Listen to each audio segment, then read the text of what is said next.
గౌరవనీయులు పెద్దలు మీరంటే మాకు అపారమైన గౌరవం ఉంది.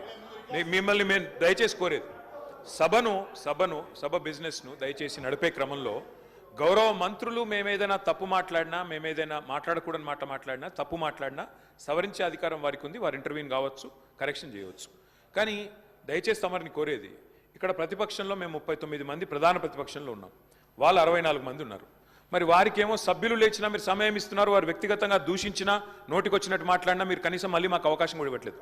మొదల డిమాండ్ సార్, దయచేసి కడియం శ్రీహరి గారి పట్ల వారు చేసిన అనుచిత వ్యాఖ్యలను తొలగించండి రికార్డుల నుంచి, దయచేసి వారిని ఉపసంహరించుకోమని చెప్పి కూడా నా విజ్ఞప్తి నెంబర్ 1. రెండవది సార్, వారు ఉప ముఖ్యమంత్రిగా పనిచేసిన పెద్దలు, దాదాపు 15 ఏళ్లు మంత్రిగా పనిచేసిన సీనియర్ నాయకులు గౌరవనీయులు పెద్దలు కడియం శ్రీహరి గారి పట్ల వాళ్ళ రాజగోపాల్ రెడ్డి గారు చేసిన వ్యాఖ్యలు సబబు కాదు సార్, దాన్ని దయచేసి తొలగించాలి రికార్డుల నుంచి అనేది నెంబర్ వన్ సార్. రెండవది రాజగోపాల్, మీరు కూడా ఒకటి సార్ ఒక విషయం మాకు క్లియర్గా చెప్పండి. మా సభ్యులు లేచి అడిగితే మరి సభ్యులకైతే ఒకటే హక్కు ఉంటుంది సార్, అందరి సభ్యులకు 119 మంది సభ్యులకు ఒకటే రకమైన హక్కు ఉంటుంది. మా సభ్యులు అడిగితేనేమో మైకు రావడం లేదు, మరి వాళ్ళ అవతల వైపు ట్రెజరీ బెంచెస్ లోంచి సభ్యులు అడిగినా మైక్ ఇస్తున్నారు, ఎప్పుడు అడిగినా మైక్ ఇస్తున్నారు, వాళ్ళని మాట్లాడమని మీరే మరి మోటివేట్ చేస్తున్నారు. దయచేసి నా విజ్ఞప్తి మీతోని, అందరు సభ్యులను ఒకటే ఘాటను ఒకటే పద్ధతిలో చూడాలి తప్ప ఈ రకంగా చూడడం ఇది భావ్యం కాదు కదా సార్. మీరు కూడా దయచేసి ఈ విషయంలో పునరాలోచించాలని విజ్ఞప్తి. ముందు రాజగోపాల్ రెడ్డి గారు మాట్లాడిన మాటలను దయచేసి మరి రికార్డుల నుంచి తొలగించాలని మిమ్మల్ని కోరుతా ఉన్న అధ్యక్ష. వారు కూడా ఉపసంహరించుకుంటే వారి గౌరవం దక్కుతుంది.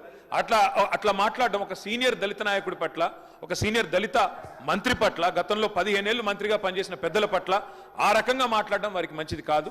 ఉపసంహరించుకోమనండి, లేదా మీరైనా రికార్డుల నుంచి తొలగించాలనేది డిమాండ్. రెండవ మాట అధ్యక్ష, ఇందాక నాకు మీరు మైక్ ఇవ్వలేదు, ఇప్పుడు ఇచ్చినారు అనుకుంటున్నాను. దానికోసమే ఇందాక పొన్నం ప్రభాకర్ గారు మాట్లాడినప్పుడు నేను వారంటే నాకు గౌరవం ఉంది అధ్యక్ష. పొన్నం ప్రభాకర్ గారు నేను 2009 నుంచి కలిసి పనిచేసిన సహచరులు. ఆనాడు వారు ఎంపీగా, నేను ఎమ్మెల్యేగా మొదటిసారి గెలిచినాం, అప్పటి నుంచి కలిసి పనిచేసినాం. కానీ సత్యదూరమైన మాటలు చెప్తుంటే, వాస్తవానికి విరుద్ధమైన మాటలు చెప్తుంటే బాధతో తప్పకుండా అన్నాం అధ్యక్ష. కానీ వారు కూడా గౌరవ మంత్రి వారు, ఈరోజు గౌరవ మంత్రి గారు తప్పకుండా ఆలోచించాలి, మాట్లాడేటప్పుడు ఒకటికి 2 సార్లు ఆలోచించాలి.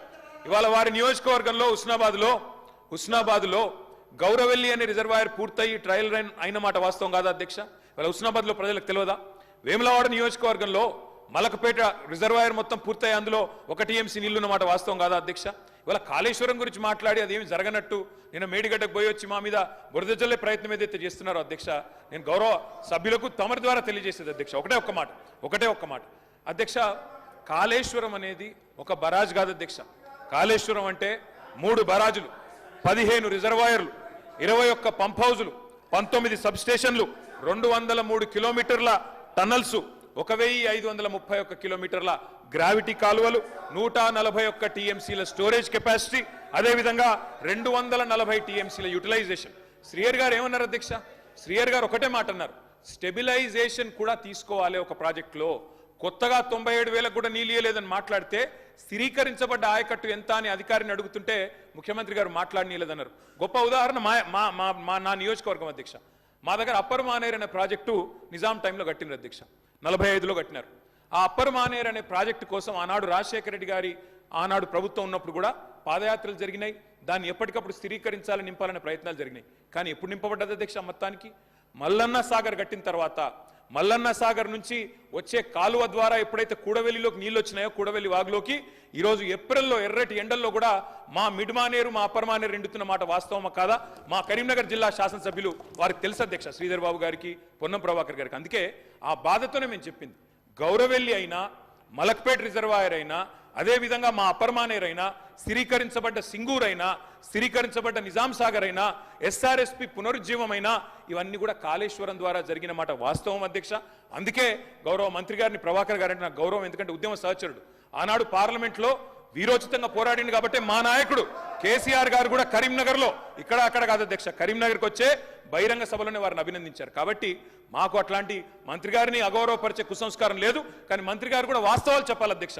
గౌరవెల్లి పూర్తయిన మాట వాస్తవం, NGT స్టే ఉన్న మాట వాస్తవం, మలక్పేట పూర్తయిన మాట వాస్తవం, ట్రయల్స్ జరిగిన మాట వాస్తవం.